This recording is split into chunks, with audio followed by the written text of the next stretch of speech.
오늘 우리가 은혜받을 하나님의 귀한 말씀은 구약성경 출애굽기 33장 말씀 1절에서 6절까지 교독하도록 하시겠습니다. 출애굽기 33장 1절에서 6절까지의 말씀 교독합니다. 여호와께서 모세에게 이르시되 너는 내가 애굽 땅에서 인도하여 낸 백성과 함께 여기를 떠나서 내가 아브라함과 이삭과 야곱에게 맹세하여 내 자손에게 주기로 한 그 땅으로 올라가라.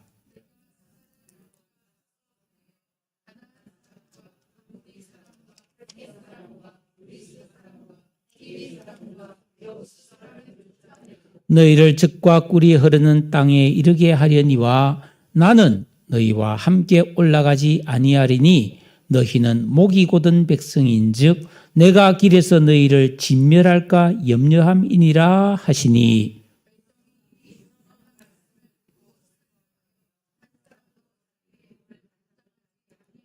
여호와께서 모세에게 이르시기를 이스라엘 자손에게 이르라. 너희는 목이 곧은 백성인즉 내가 한순간이라도 너희 가운데에 이르면 너희를 진멸하리니 너희는 장신구를 떼어내라. 그리하면 내가 너희에게 어떻게 할 것인지 정하겠노라 하셨음이라. 이스라엘 자손 호렙산에서부터 그들의 장신구를 떼어내니라. 아멘. 할렐루야. 사랑하지만 멀어졌을 때, 이런 주제로 하나님 말씀 전가하도록 하겠습니다. 오랜만에 여러 친구들이 모인 자리에서 이런저런 이야기를 하다가 사회자가 질문을 던졌습니다. 지금 이 세상에 살고 있는 사람들 중에서 한 사람도 빠짐없이 다 하고 있는 것은 무엇일까? 사람이라면 누구나 하는 거에 무엇일까? 가장 좋은 대답을 한 사람에게 선물을 주겠다고 했습니다. 그랬더니 다 숨을 쉬고 있다. 다 밥을 먹는다. 다 잠을 잔다. 이런 재미없는 대답들이 나오더니 좀 있더니 어떤 사람이 모든 사람은 다 늙어가고 있다. 또 모든 사람은 다 희노애락을 겪으며 살고 있다 하면서 제법 다양한 답변이 나왔는데 결국 상을 받은 고상한 답변은 이 세상을 살아가고 있는 사람이라면 누구나 마음속에서 누군가를 사랑하거나 미워하고 있을 것이다. 이게 상을 받았다고 해요. 고개를 끄덕이며 공감했습니다. 인종이나 국적, 나이나 직업에 따라 우리가 살아가는 모습은 각양각색이지만 누구라도 아무도 나는 사랑하는 사람이 없다. 나는 싫어하는 사람이 아무도 없다. 이렇게 답할 사람은 아마 없을 것입니다. 여담이지만은 어느 노인복지관에서 한 100명 정도의 노인분들이 모인 자리에서 강사가 물어봤습니다. 여러분 중에 아무도 미워하는 사람이 없는 분을 손들어 보세요. 한 사람이 손을 들고. 어떻게 미워하는 사람이 한 명도 없어요. 그랬더니 그 노인이 한 말이 다 죽었어. 여러분, 우리가 살아가는 동안에 미워하는 사람이 생기기 마련이지만 어찌하든지 용서하고 사랑해서 미워하는 사람이 살아있는데도 미워하지 않는 그런 우리가 될 수 있기를 바랍니다.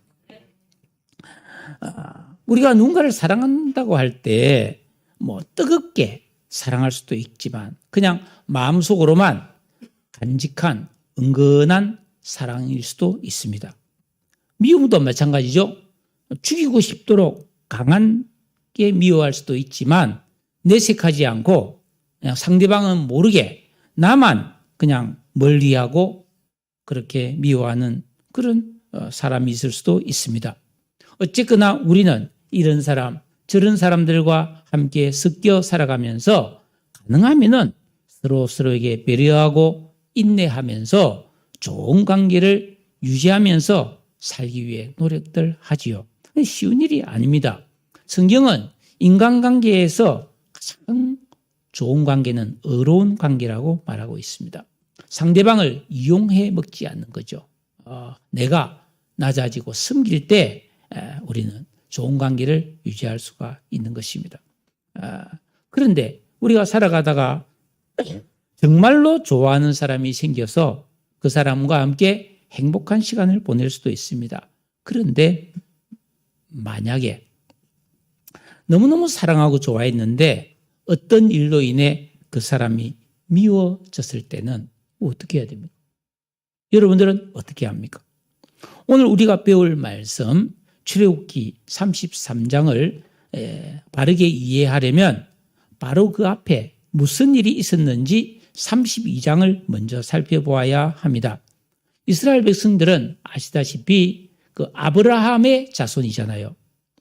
그리고 이 아브라함이 본토 친척 아버지 집인 그 갈대아 우르를 떠나서 남쪽으로 내려와서 가나안 땅, 지금 이스라엘, 팔레스타인 지역 그곳에서 살게 되었는데 나그네로 살았습니다.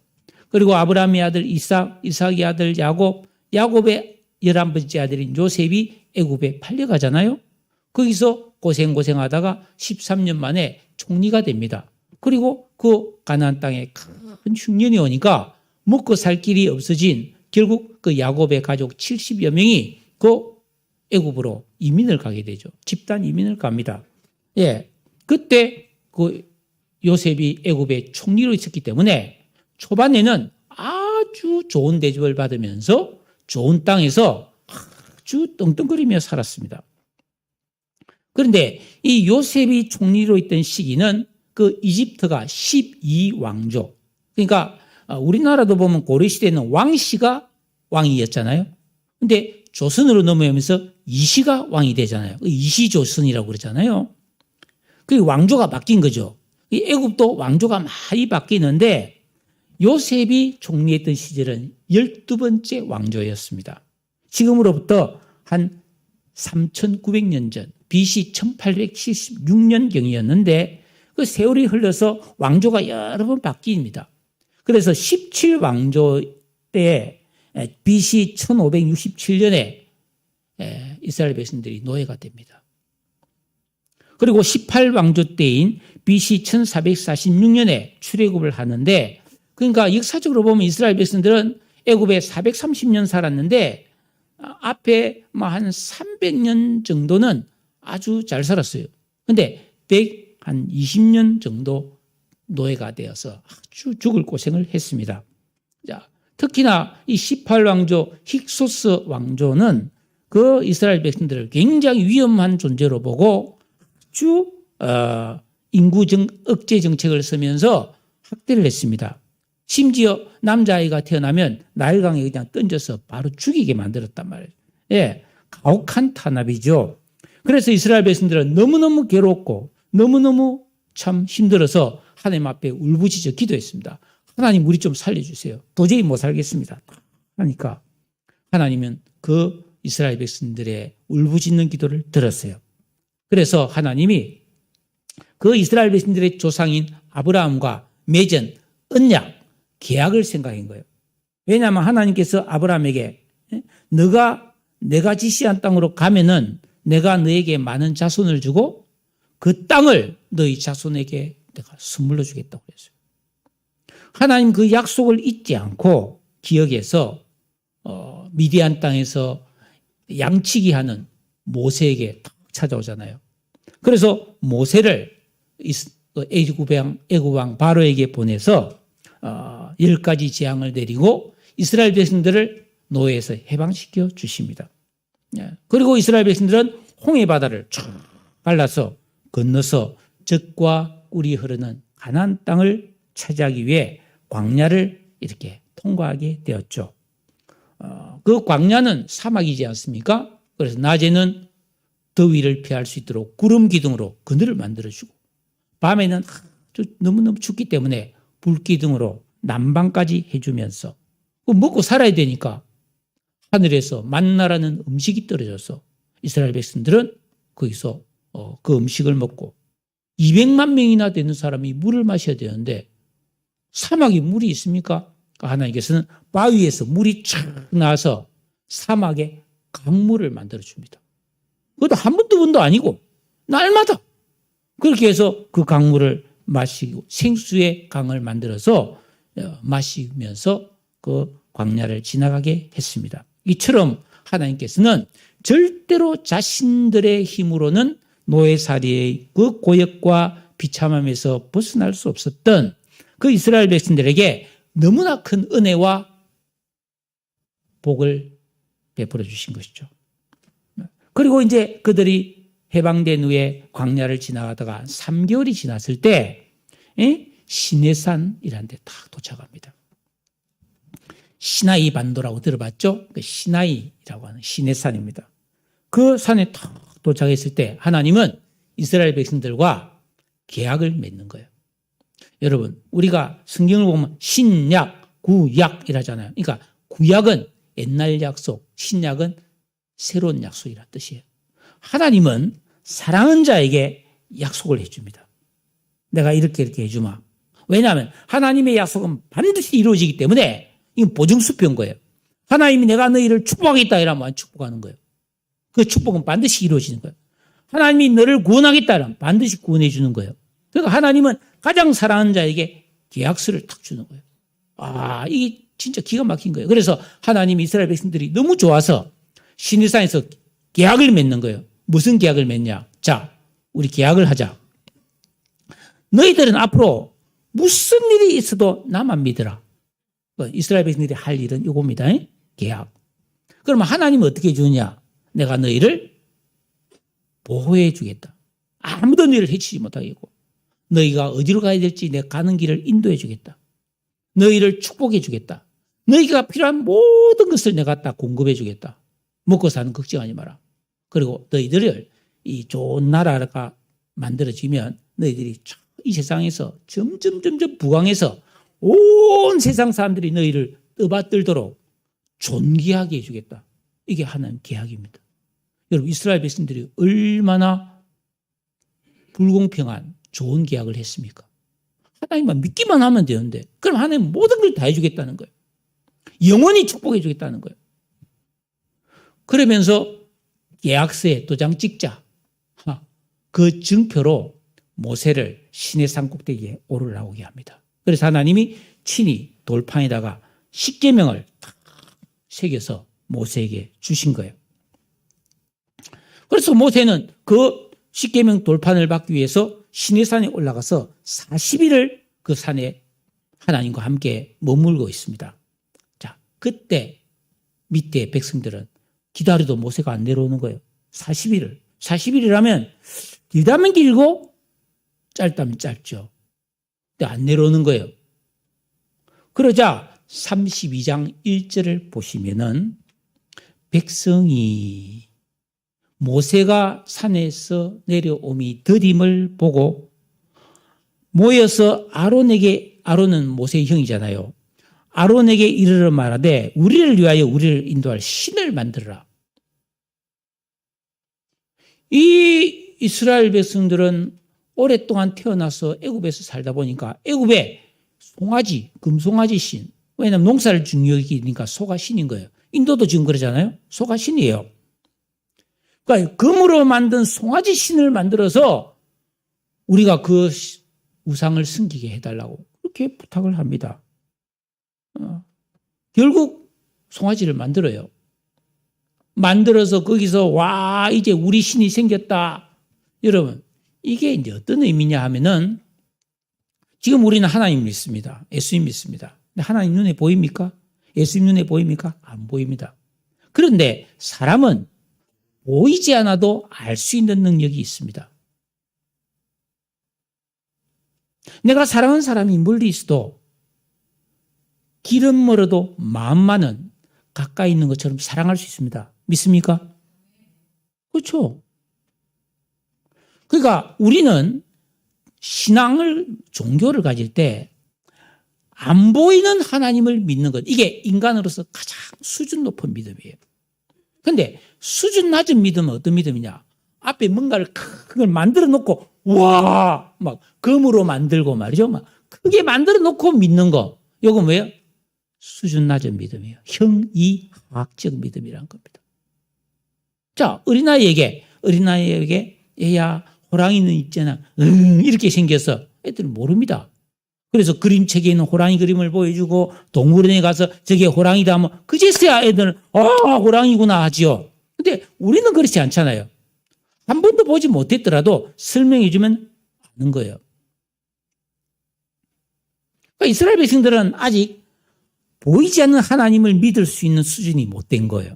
그러니까 송아지를 만들어서 금으로 그것도 만들어서 뭔가 보여야 믿겠다는 것입니다. 그러니까 송아지를 만들고 나서 막 좋아서 야 이제는 우리가 하나님을 만났다 하고 막 춤추고 막 난리를 피운 거예요. 여러분 많은 기적과 능력으로 안 보이는 하나님이 그들을 애굽에서 종살이에 세방시켜주고 광야에서 음식과 물을 주시고 구름기둥, 불기둥으로 그들을 돌봐주시고 아름다운 가나안 땅을 선물로 주신다고 약속하신 하나님의 은혜를 이렇게 쉽게 잊어버리고 배신했다는 것입니다. 모세가 산에 이제 하나님께 받은 시계면 돌판 들고 기분 좋게 내려오는데 딱 내려와 보니까 이 난리가 난 거예요. 이스라엘 백성들이 막 송아지 만들고 거기서 막 애굽에서 하는 것처럼 막 무당이 구단 것처럼 막 둥거둥거 춤추고 막 이 난리도 아닌 거예요, 지금. 영화 보면 나오잖아요. 쉽게 영화 보면 막, 그죠? 모세가 막 화가 끝까지 나서 하나님께서 직접 만들어준 돌판을 막 집어 던져서 박살을 내버리고, 예? 그날에 앞장서서 우상을 섬긴 사람 3,000명이 죽임을 당해요. 그리고 모세는 그 32장 31절 32절에 보면 목숨을 건 회개와 하나님 앞에 중보 기도를 드리고 겨우 하나님 용서를 받습니다. 오늘 우리가 읽은 이 말씀은 바로 이렇게 한바탕 큰 소동을 겪은 직후에 일어난 일을 기록하고 있는 거예요. 자, 1절입니다. 1절. 다 같이 한번 읽겠습니다. 1절 시작. 여호와께서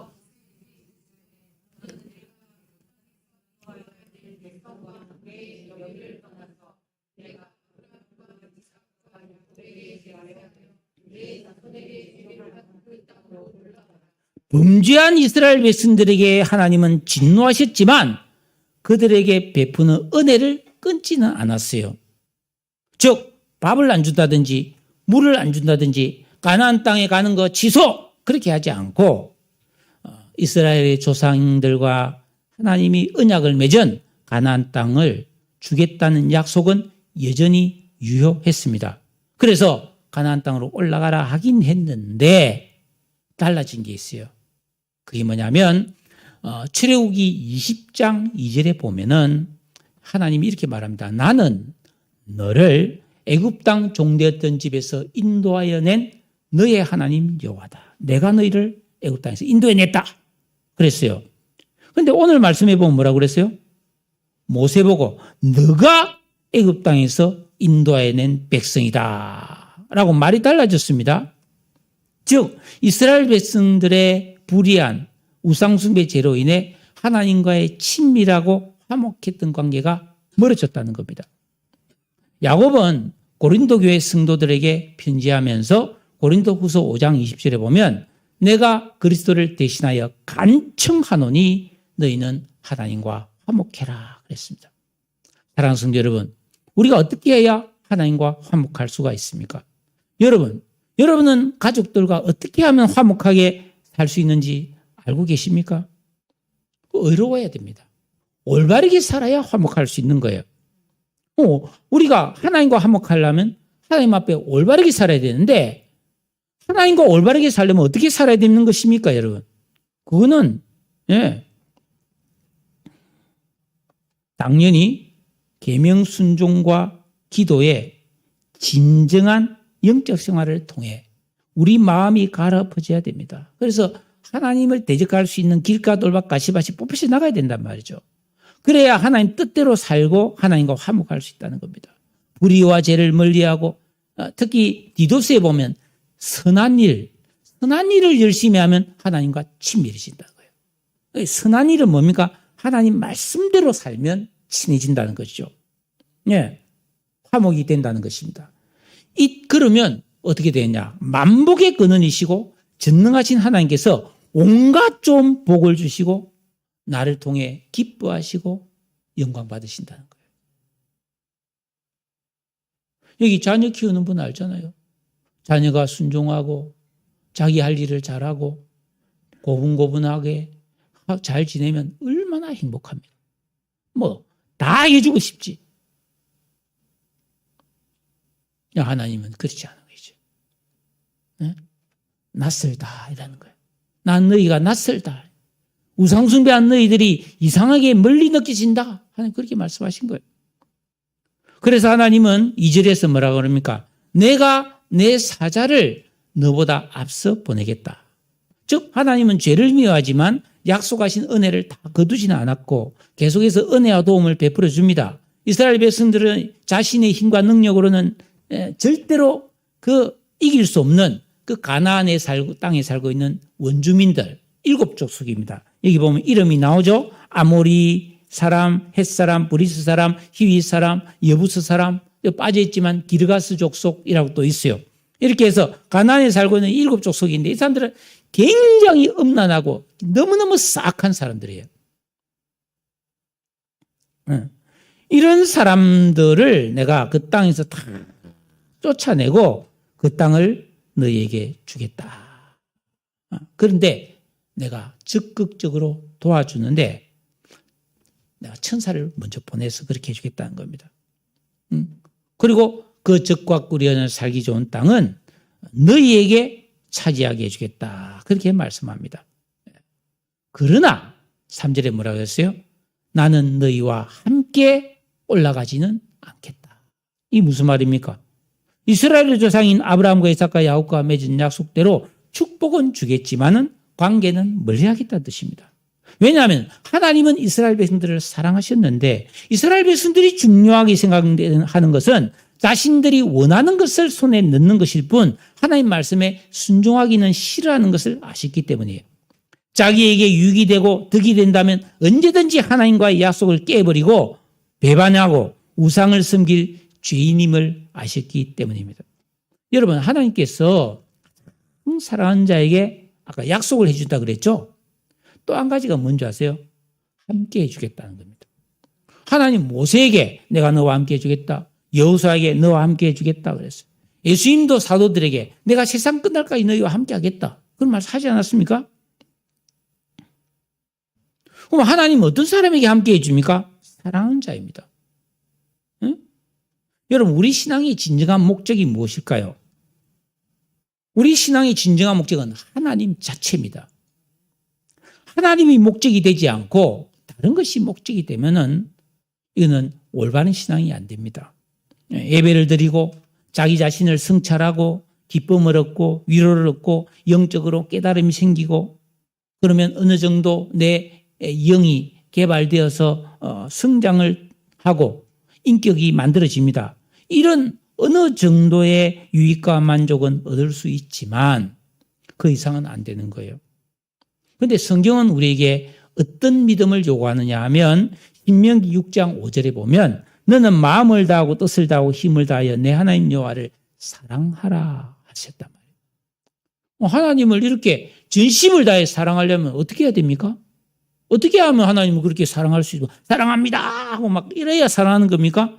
그렇지 않죠. 요한일서 5장 3절에 뭐라고 그랬어요? 하나님을 사랑하는 것은 이것이니 우리가 그의 계명들을 지키는 것이라. 그의 계명들은 무언 것이 아니로다.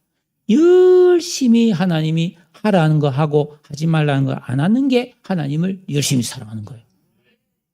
그러니까 이 사랑이 없으면 하나님과 멀어지는 거예요. 우리는 내가 예수 믿고 신앙생활하는 진정한 이유와 목적이 뭔지를 스스로 점검해 봐야 됩니다. 내가 원하는 것을 얻기 위함인지 아니면 하나님을 사랑하고 하나님 뜻대로 살기 원하는지. 하나님께서는 그럴 마음이 없는 이스라엘 백성들에게 그래도 내가 가나안 땅은 주겠다고 약속하는 것은 절대로 약속을 어길 수 없는 하나님의 성품에 의해 주는 거예요. 그러니까 우리가 예수 믿고 믿음대로 안 살아도 우리는 천국 갈 수도 있습니다. 가나안 땅에 들어가는 것처럼. 그죠? 구원은 받을 수 있습니다. 그러나 여러분, 이스라엘 백성들에게 가나안 땅은 부스러기예요. 부스러기 축복이에요. 그 가나안 자체가 하나님의 진짜 복은 아니라는 겁니다. 여러분 성 어거스틴이 말하기를 이 세상에 보이는 모든 것들은 이용 대상이다. 우리 눈에 보이는 이 모든 물건들, 예? 집, 차, 옷, 전자제품, 이건 다 이용 대상이라는 이용. 그냥 우리가 이용할 뿐이라는 거예요. 그러나 오직 하나님은 우리의 사랑과 기쁨과 소망의 대상이라는 거예요. 하나님을 통해서 진짜 기쁨이 온다는 거예요. 예? 그래서 우리는 하나님을 목적으로 살아야 진짜 기쁘고 행복할 수 있는 것을 믿으시기를 바랍니다. 그런데 이스라엘 백성들과 많은 그리스도인들이 이용 대상일 뿐인 이 세상의 것, 허상을 목적으로 삼고 하나님을 수단한다는 것입니다. 여러분, 이런 컵을 나는 사랑합니다. 새로 산 운동화를 사랑합니다. 핸드폰을 사랑합니다. 명품 가방을 사랑합니다. 아파트를 사랑합니다. 그 이상한 거 아니에요? 아니에요. 그건 사랑하는 게 아니고 그냥 우리가 잘 이용할 뿐이에요. 이 세상 것을 사랑하지 말아라. 이 세상 것을 사랑하면 아버지의 사랑이 그 안에 없는 거다. 이게 뭐예요? 아담 안에 있는 옛사람의 길가, 돌박, 가시밭, 이게 들어있는 이 본성이 그렇다는 거예요. 이런 사람은 하나님의 참복을 받지 못하는 거예요. 그래서 이스라엘 백성들에게 내가 너에게 땅은 주지만 관계는 좀 멀리하겠다는 겁니다. 너희와 같이 못 가겠다는 것입니다. 지금까지 하나님은 이스라엘 백성들을 해방시키고 인도하면서 마치 신혼여행을 가는 것처럼 기쁨으로 동행했습니다. 그러나 이제는 힘센 천사를 보내서 그 땅을 차지하게는 해주겠다 하는 냉담한 처분을 내린 거죠. 마치 부모가 반대하는 결혼을 막 억지로 막 깍짝까지 고집해서 그러면은 허락은 하되 나의 식장에는 못 간다 하는 거 비슷한 거예요. 왜? 자녀가 불행해지는 것을 또부지 볼 수 없기 때문이죠. 그래서 여러분 3절 같이 한번 읽어보겠습니다. 3절 다 같이 읽습니다. 시작.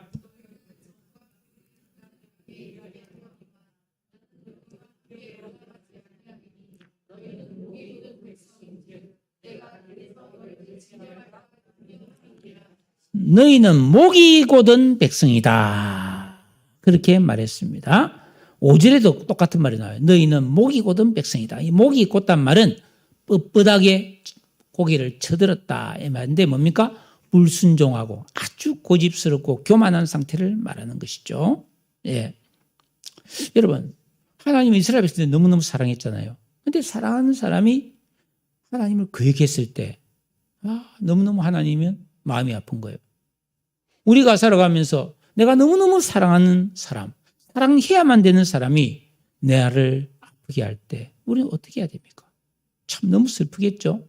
4절에 보면 이스라엘 백성들이 이 준엄한 말씀을 듣고 슬퍼하여 한 사람도 자기 몸을 단장하지 않았다. 별거 아닌 줄 알았는데 보통 심각한 게 아닌 거예요. 하나님이 지금. 너무 큰 충격을 받았어요. 이스라엘 백성들이. 지금 사막인데 하나님 한 개 하나 하면 이게 어떻게 되는 거예요? 여기서 하나님이 하신 준엄한 말씀이란 말은 슬픈 말씀, 불길한 말씀, 무서운 말씀을 말하는 거예요. 그들은 그 말씀을 듣고 충격을 받고 부끄러워했습니다. 근데 지금까지 이스라엘 백성들은 그 출애굽을 해서 광야를 지나면서 애굽에서 나올 때 많은 은금 폐물을 받아서 나왔어요. 그리고 광야를 지나가면서 할 일이 없으니까 지금까지 노예 생활했잖아요. 근데 지금 일을 안 하잖아요. 그러니까 그 장신구로 자기 몸을 막 단장하면서 서로 네가 더 잘났니? 내가 더 예쁘니? 내게 더 좋으니? 네가 좋으니? 이러면서 자기를 돋보이게 하고 자랑을 일삼았다는 것입니다. 그런데 여러분, 그 당시의 장신구는 전부 우상숭배를 위한 것이었더랬어요. 여러분, 신라시대에 나온 그 금관총이나 그런 무덤에서 나온 그 금붙이를 보면 전부 다 뭐예요? 신상이 새겨져 있는 거. 우리나라 뭐 박물관에 가면 고대 보물들을 보면 거의 다 뭐 부처와 불교 관리 있잖아요. 왜? 옛날에 우리나라가 불교 국가였으니까. 어쩔 수 없는 거예요. 그러니까 불교를 믿다 보니까 전 국민이 불교를 믿다 보니까 막 금이나 이런 귀한 데는 전부 다 불교를 새기는 거예요. 불교를. 부처를 새기고. 예? 바위에도 막 부처 큰 거 새겨놓고 그렇잖아요. 마애불 이런 거 만들고 막 석탑 쌓고 이게 전부 다 이 종교적인 거예요. 그 이스라엘 백성들이 가지고 있는 장신구에 전부 다 이게 우상이 새겨져 있는 거예요. 그런 걸 막 주렁주렁 달았어요. 지금 여러분 북한에 가끔 뉴스 보면은 막 북한이 높은 사람 보면 막 공장을 막 주렁주렁 막 온몸에 다 달고 막 나오잖아요. 그죠? 무당들도 보면 막 치렁치렁 뭘 많이 달아요. 사실 기독교만큼 담백한 게 없어요.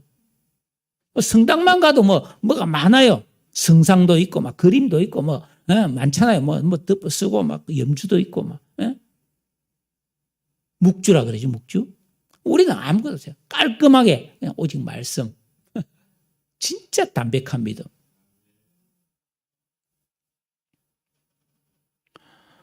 막 이스라엘 백성들이 막 그런 거 치렁치렁한 걸 좋아해서 왜냐하면 애굽에 있을 때 그 높은 사람, 애굽 사람 보면 치렁치렁하고 다니니까 그게 좋은 건 줄 알았던 거죠. 응? 그러나 지금 이스라엘 백성들은 종이 아니고 거룩하신 하나님 백성이고 나그네요 자유자들이었습니다. 자기를 치장하는 장신구보다 하나님을 의지하는 겸손한 믿음이 더 귀한 것이었습니다. 이 세상을 나그네로 천국을 향해 가는 순례자로 살아가는 우리 성도들도 마찬가지입니다. 이 세상 것으로 자기를 꾸미고 높이고 치장하고 더 잘나 보이기보다는 우리는 다른 것으로 우리를 꾸며야 합니다.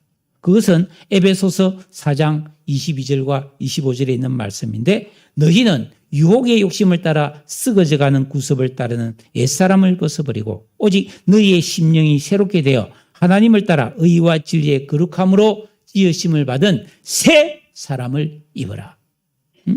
성도의 아름다움은 이 계명을 지키고 기도하는 영적 생활을 통해 마음에서 길가 돌밭 가시밭이 쫙 뽑혀 나가서 내 안에서 새 사람이 만들어진 지혜 지식 명철 총명이 만들어진 이런 성도가 여러분 좋은 열매를 맺고 존귀하고 거룩한 믿음의 사람이 되는 것을 믿습니다.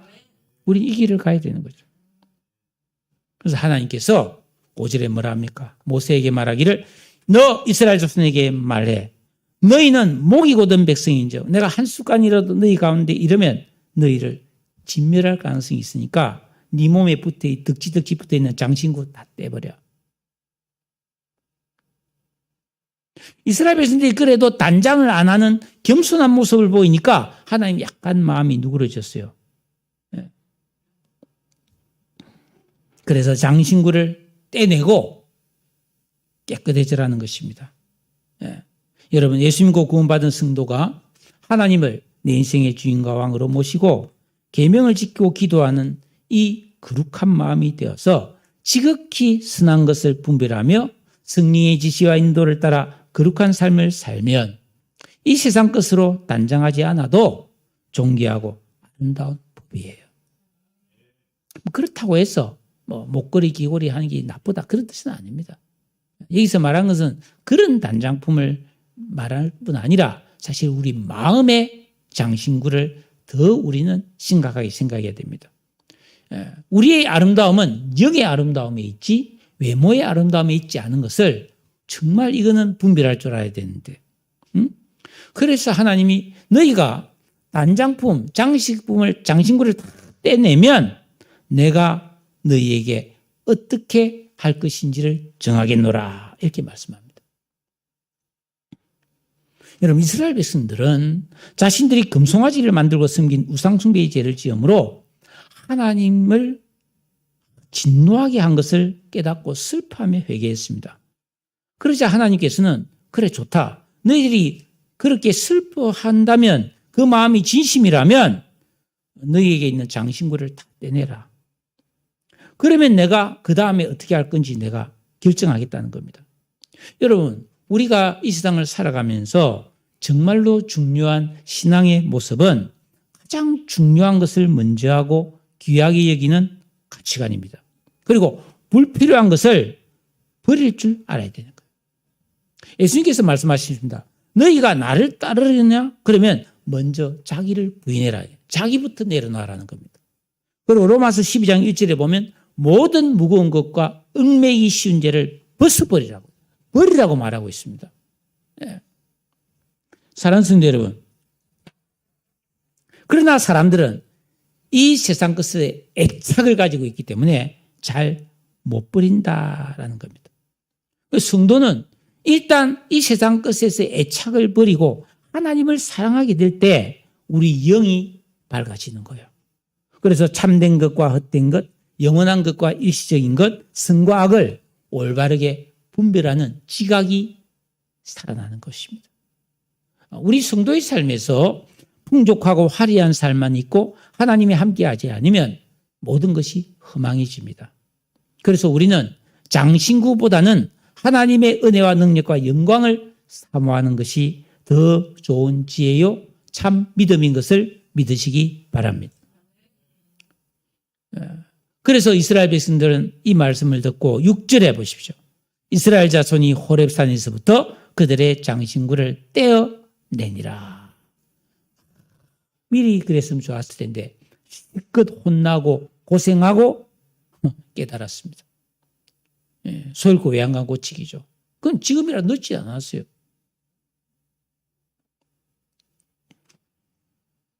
그래서 이스라엘 백성들은 말씀대로 순종했습니다.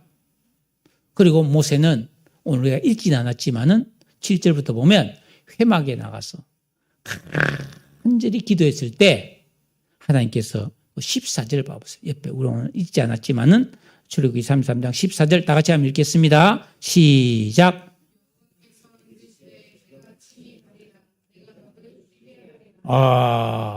하나님께서 그 이스라엘 백성들을 용서하시고 깨어진 관계가 회복되는 것을 볼 수 있습니다.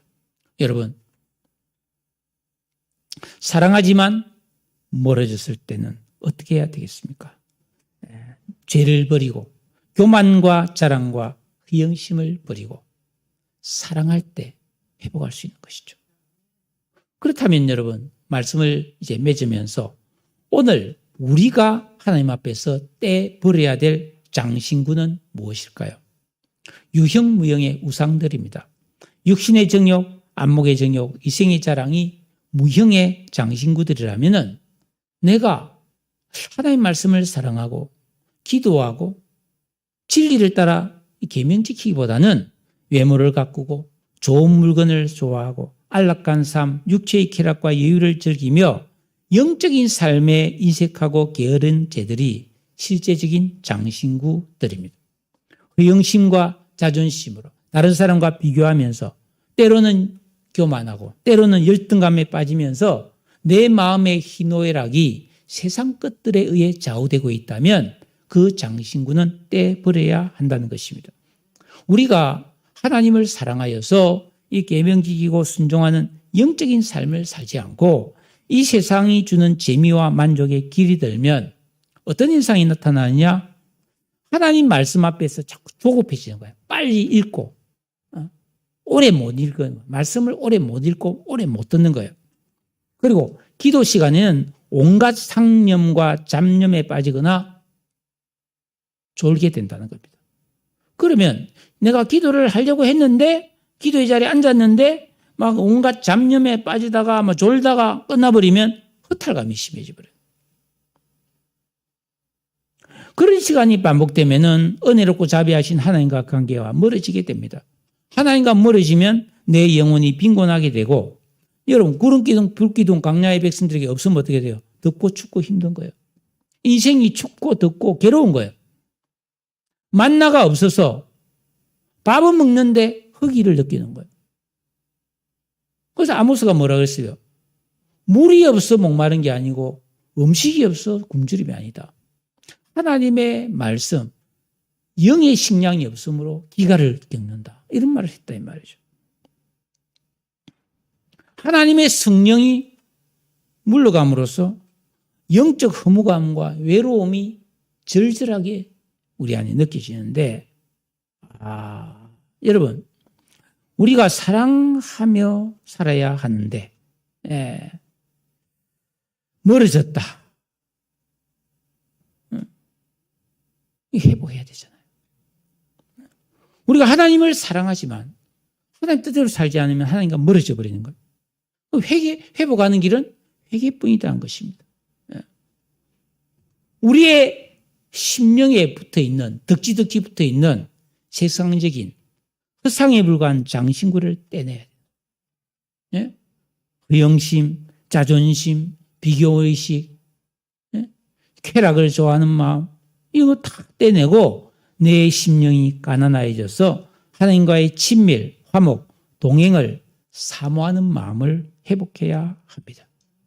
그럼 계명 지키고 회개하고 기도하면 됩니다. 그러면 내 중심을 정확하게 보시는 하나님께서 그 얼굴을 내게로 향하시고 다시 나와 함께 해주시는 것을 믿으시기 바랍니다.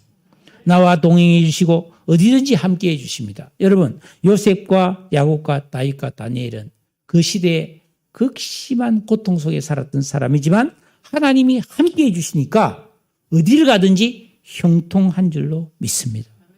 우리가 이런 형통의 복을 누리는 길은 하나님이 나와 함께 하셔서 나를 보호하시고 인도하시고 축복하시고 공급하시고 존귀하게 해주시는 이런 전능하신 하나님의 복을 누려야 된다는 것입니다.